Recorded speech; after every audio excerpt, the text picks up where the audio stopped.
বাইন ভাই যখন একটু ফোর্স ফাস দিয়ে দাঁড়ায়, গ্রামের প্রাকৃতিক পরিবেশ পেয়ে কে না চায় এরকম পরিবেশের ভিতরে ঘোরার জন্য। বর্তমানে পাবনা জেলায় ঈশ্বরদী উপজেলা, এখানে একটা প্রত্যন্ত অঞ্চল, এখানে একটা গ্রাম এলাকা। আমরা আসছিলাম কোম্পানির কাজে ঈশ্বরদীতে RRP ফিড মিলে। আমাদের RRP ফিড মিল 1-এর কাজ শেষ হয়েছে, এখন আমরা RRP 2-তে যাবো। RRP 2-তে আজকে কিছু সামনে, এখান থেকে যেতে 20 টাকা ভাড়া লাগবে। আর হচ্ছে যাই আমরা এখন একটা অটোতে আছি, ইনশাল্লাহ আমরা তাড়াতাড়ি পৌঁছে যাবো। তাড়াতাড়ি হয়েছে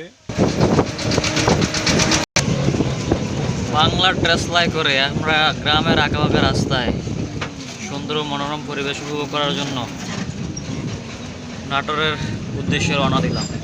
আশেপাশে অনেক সুন্দর পরিপূর্ণ। এটা কি বড় নাকি খালি খালি এই আমুলাডলে যাওয়া লাগে আনতে? এদিকে দোকানপাট নাই? তাহলে তো গ্যাসে আনতে যাতায়াত করা তো বহুত বড়। সিলিন্ডার নেয় কত করে? গ্যাস ভরে নিয়ে আসলে 1500, সিলিন্ডার সহ নিয়ে যাবো। মানে গ্যাস ভরে আনলে 1500 টাকা নেয়, আর যাতায়াত ভাড়া আরো আছে কত? 30 টাকা নাকি? 20 টাকা। তাহলে তো মোট তো ভালো হয়েছে। রান্না করা হয় কয়বার? ও মাঝে মাঝে বাচ্চা করা হয় বাড়িতে, এছাড়া কিছু না।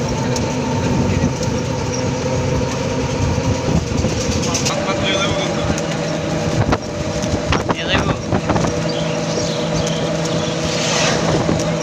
আমি বলছি সাইকেল চালাই, হাই স্কুলে যাই নাই। আমি গেছি। কি ভাইয়া খুশি কেন বলো? আমাদের ওদিকে কোনো নাই, বুঝছেন? হ্যাঁ, আমাদের ওদিকে মেয়েরা আবার সাইকেল না সেটাই দেখতেছি আর কি, মানে মেয়েরাও সাইকেল চালায়। মানে আমাদের ওই অঞ্চলে আর মেয়েরা সাইকেল চালায় না অবশ্য। আরে আমি তো ছেলে অবস্থায় সাইকেল চালাই, ইয়াতে যাই নাই, হাই স্কুলে যাই নাই। আমার এই সময় সাইকেল চালাতে দেখে লজ্জা লাগতো।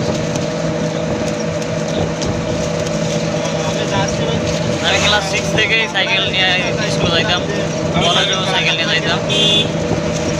তোমাদের গ্রামের নামটা কি? হ্যাঁ, মুদ্রাসপুর।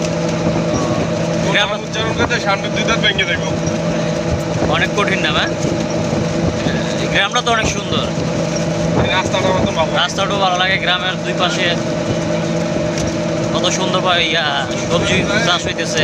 এগুলা কি আখ? এই যে ক্ষেতের ভিতরে এগুলা কি আখ? এগুলা কি বলো তোমরা? উষা। কলা বাগান সরকারি সরকারি।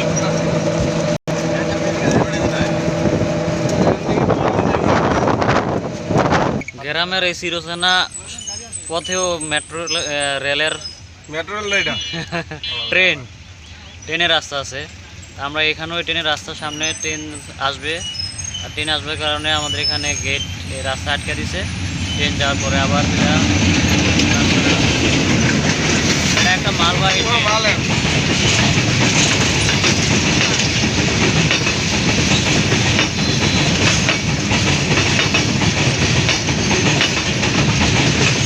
মুলাডুলি ঈশ্বরদী ট্রেনের রাস্তা এটা।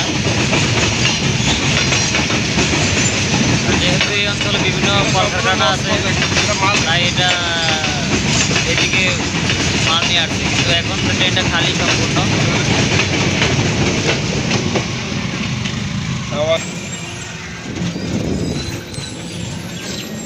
সুন্দর ও মনোরম পরিবেশ, গ্রামের ঐতিহ্য।